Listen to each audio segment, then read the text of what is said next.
गिरिराज जी के नीचे है मानसी गंगा, जो भगवान के मन से प्रकट हुई है। इसलिए जब गिरिराज जी की परिक्रमा लगाओ तो मानसी गंगा में स्नान जरूर करना चाहिए, अवश्य करना चाहिए। ये राधा कुंड श्याम कुंड कैसे बना कि एक बार भगवान ने वत्सासुर नाम के असुर को मारा। वो बछड़े का रूप लेकर आया। जब उसकी मृत्यु हुई तो राधा रानी अपनी सखियों के साथ आती और कहती है, अरे लाला छी छी आपने का कियो। नहीं, भगवान को कौन अपराध और कौन पाप छू सकता है, वो तो स्वयं पवित्र है। अरे पाप जिनसे देखते ही दूर हो जाए, जिनका नाम लेते दूर हो जाए, उनको पाप चढ़ सकता है क्या? तो किशोरी जी ने कहा कि आप आज से आपका चेहरा नहीं देखेंगे, आपका मुख नहीं देखना, क्योंकि आपने इतना बड़ो पाप कियो है। ठाकुर जी हाथ जोड़ के बोले, किशोरी जी यदि आप मेरो चेहरा नहीं देखेंगी तो कैसे काम बनेगा? आप बताओ मैं करूं का जाते आप मेरो चेहरा देख पाओ?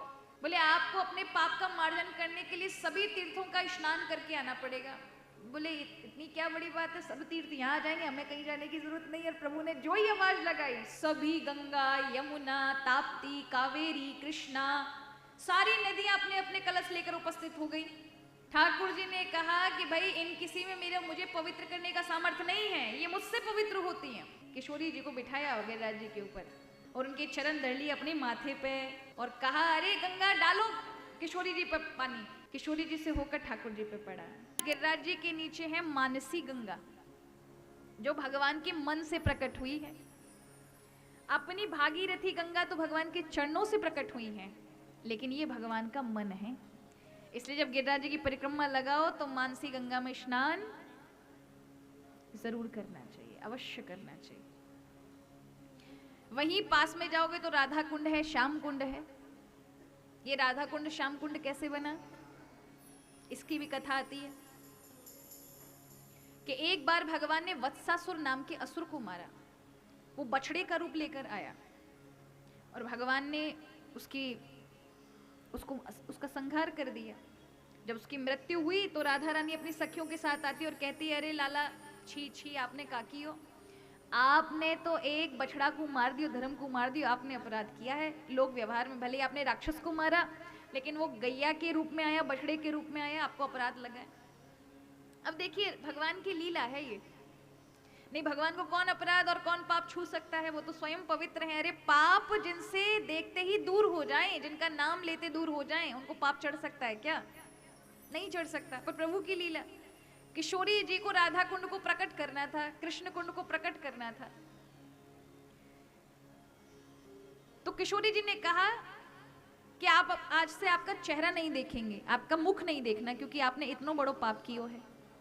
ठाकुर जी हाथ जोड़ के बोले, किशोरी जी यदि आप मेरो चेहरा नहीं देखेंगी तो कैसे काम बनेगा? आप बताओ मैं करूं का जाते आप मेरो चेहरा देख पाओ? बोले आपको अपने पाप का मार्जन करने के लिए सभी तीर्थों का स्नान करके आना पड़ेगा।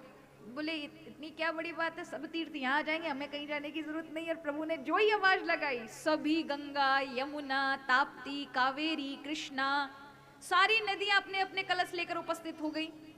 ठाकुर जी ने कहा, अब देखो कौन से तीर्थ में स्नान कर रहे हैं, सब लेके तैयार है। किशोरी जी कहने लगी, भाई आपको बड़ो नाम चले बल चले, देखो एक ही बार में सबकी सब उपस्थित है कि एक आवाज में। ठाकुर जी ने कहा कि भाई इन किसी में मेरे मुझे पवित्र करने का सामर्थ्य नहीं है, ये मुझसे पवित्र होती हैं। पर किशोरी जी सिर्फ आप में ही ये ताकत है।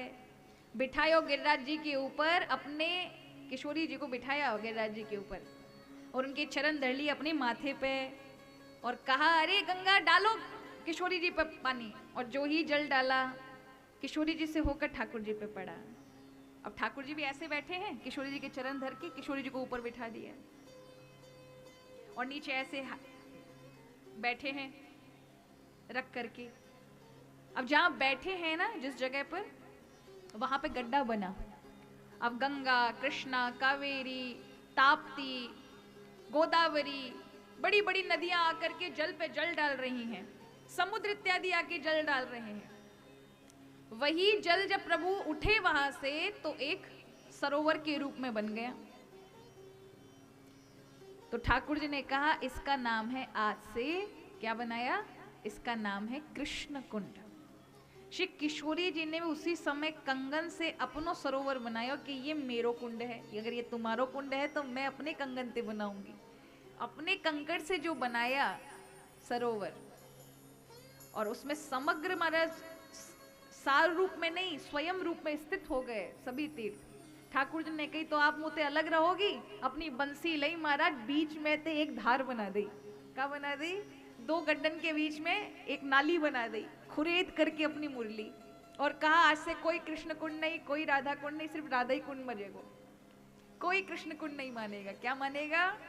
राधा कुंड। आप ही कोई नाम चलेगा, पर दो मत करो, एक ही कर दो।